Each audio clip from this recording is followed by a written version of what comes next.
Hey guys, it's Sasha. Buying a house can be incredibly intimidating and frustrating. For many people, buying a house will be the largest purchase you will ever make in your life. And there is just so much information out there. So much of it is incredibly confusing, and some of it doesn't really apply because the UK is very different to the US and other countries around the world. So I wanted to go and make a very simple video that explains everything, all the key things you need to know about buying the house, whether you're buying for the very first time or moving. Now first, let me really quickly cover some of the key components you'll need to be able to get a mortgage. The first thing you'll need is a good credit history. It is absolutely key that you understand how this works because it works completely differently in the UK, so please don't listen to the US advice on this. In the UK, there is no such thing as a centralized cover-all company's credit score. Each lender will have their own set of criteria, their own way of calculating your credit score, their own way of assessing your credit history, and some providers will accept you while others will not, and that's perfectly okay, that's normal. The key to building a good credit history is to show that you are able to manage credit over time. So you'll need to go and plan in advance. You'll need to go and get yourself a credit card. You'll need to then go and use that credit card every single month and then repay it in full in order to begin reporting data to credit reference agencies, which will then build your credit history. Do not ever miss payments because missed payments can be incredibly bad for your credit history. If you do anything like declare bankruptcy, get a county court judgment, get an IVA or default or any other similar things, you will most likely not be able to get a mortgage for probably at least 3 years with a vast majority of providers. I'm going to link some videos in the description about building credit and the best ways of doing it, so make sure you go and check them out after watching this video. The next thing might sound incredibly obvious. You need a big enough salary. But big enough here means two different things. First off, you'll need a big enough salary for the amount of money you need to borrow.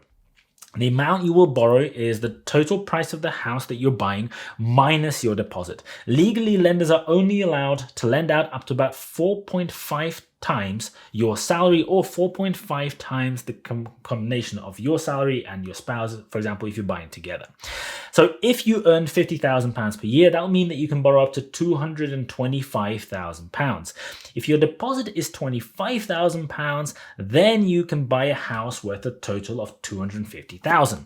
But lenders are allowed to lend a small number of mortgages at multiples above 4.5 times at their discretion. This is a sort of small loophole. So you could technically get mortgages up to 5 times or 5.5 times even multiple, but you will need to put down typically a much bigger deposit to get those kind of multiples. You need to have an impeccable credit history, and usually these will be reserved for more expensive properties. Next up is the affordability check. This sounds incredibly similar to the salary question, but it is a whole different thing. You need to convince the bank that you are able to go and afford the monthly mortgage payments. This can range from relatively straightforward with some providers to an incredibly mind-numbingly complex process with some others. Affordability checks are basically a mimic of your monthly budget. They're trying to understand all your incomings and all the outgoings from your household budget to try to understand, can you actually make those monthly repayments back to them once the mortgage is granted? So they will ask you all about all your other credit commitments because you have to continue making payments on those. They'll also ask how much do you spend on childcare, household bills, shopping, and everything else. This is the reason why they're doing it. And they'll want to work out how much you are then earning after tax and do all the sums. And what you'll need is you'll need to have more spare money coming in after all of these costs than the amount of the mortgage monthly repayment that you will then have to be making. This is the step where a lot of people fail. Most people kind of get very concerned about their credit scores and credit checks and all the other stuff, but affordability is an incredibly common way to fail. Your credit score can be absolutely fine.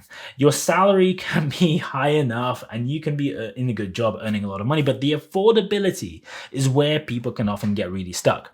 Now, the next big thing in buying a house is cash. This is the big one. You need a giant pile of cash to pay for the deposit, stamp duty, legal fees, and everything else. Stamp duty is on hold currently for properties under £500,000 in the UK, but over the next few months, that is all going to go back to roughly what it was before. From October 2021, all properties worth over £125,000 will incur stamp duty.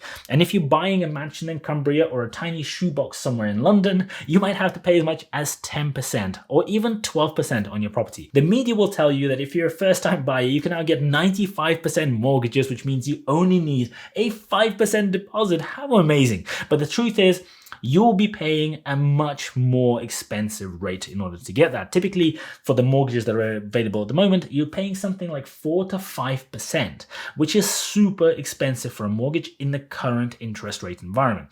If you have a deposit of 10%, that rate drops to half at about 2.4%. A 15% deposit gets you much closer to about 2% interest, and a 20% deposit can get your rates as low as 1.5%, which is incredibly cheap. On a £250,000 mortgage over 25 years, the difference between a 1.5% rate and a 5% rate is £462 per month in interest.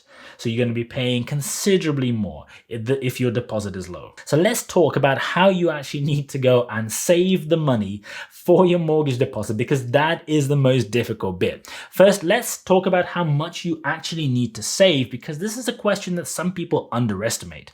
You need to add up all the different costs that are due, because they're usually going to be due on completion, just before completion, or shortly after.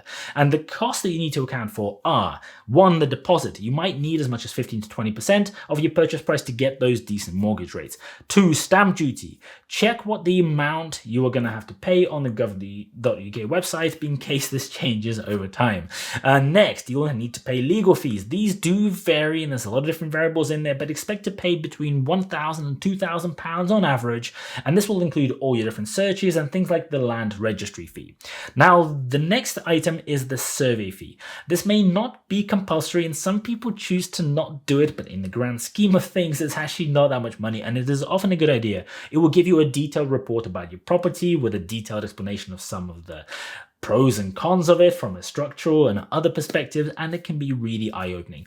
The last one on my list is the upfront mortgage fees. So you can go and have to pay, depending on the mortgage and the way that you're getting it, things like the valuation fee, the booking fee, the arrangement fee, and a broker fee. And these can all add up to over £1,000 and even over £2,000 in some cases. So if you want to go and buy, for example, a property worth £250,000 with a 15% deposit, you'll be looking at collecting something like £43,000 in cash in total. So that is a lot of money. The key to saving a huge amount of cash is to budget appropriately. You only have 2 levers here, so it is actually relatively simple, even though the implementation of this may not be that simple. Number 1, you have to manage your expenses. Cut out all the expensive things that you don't need and save where you can. The energy tariff, or limiting your takeaways, or just not spending the kind of money that you used to on clothes can all add up and save you many, many hundreds of pounds every single year. The other thing, which probably most people will discount but can be as potent, if not more powerful, is finding ways to earn more money. Do you have a way to earn more in your job by doing more hours or earning more commission? Should you land a better paying job? Just be very careful here, because mortgage providers will often not like it if you've only just changed your jobs. Can you start a side hustle where you'll be able to earn some additional income? The next bit you'll have to consider is investing your money. It'll probably take a few years to save up the cash you need to buy a house. It's a lot of money, a lot of money for most people. So you don't want your money sitting there in cash or in a savings account earning you approximately 0.0% interest. You can go and invest your money in the market to get an average return of about 8%, relatively passively, by investing in something like the S&P 500 without really having to do any active management of your portfolio or choosing specific companies. And if you're a first-time buyer and wanting to buy in more than 12 months' time, you can also set up something called a lifetime ISA account. This allows you to deposit up to £4,000 per financial year into one of these accounts and get a 25% bonus from the government. So if you deposit the maximum in 3 different financial years, you'll get £3,000 for your deposit from the government, from HMRC, before any further growth, which is a really neat way of getting that extra little bit of cash. Check out the video I have, which I'm going to put the link up here in the description below, where I explain exactly what lifetime ISAs are and exactly how they work. As you get closer to the point at which you will want to buy, you might want to take a few precautions. If your money is invested right up to the point of buying, a market crash can suddenly wipe 30 to 40% of your deposit in a day. And the fact is that these crashes do recover over time, but if you're due to complete next week, you might not have that time to wait. So as you approach the point at which you're buying, and you're say a few months out, you might want to go and begin pulling the money out of investing and begin keeping it as cash, even if it's not financially prudent on average to do so. That way the money is liquid, you're able to go and send it to your solicitor at a moment's notice, and you have no risk of that money declining in value. I hope you guys found this useful. If you have, please go and hit the like button for the YouTube algorithm so that more people can watch this video. Thank you so much for watching, and as always, I'll see you guys later.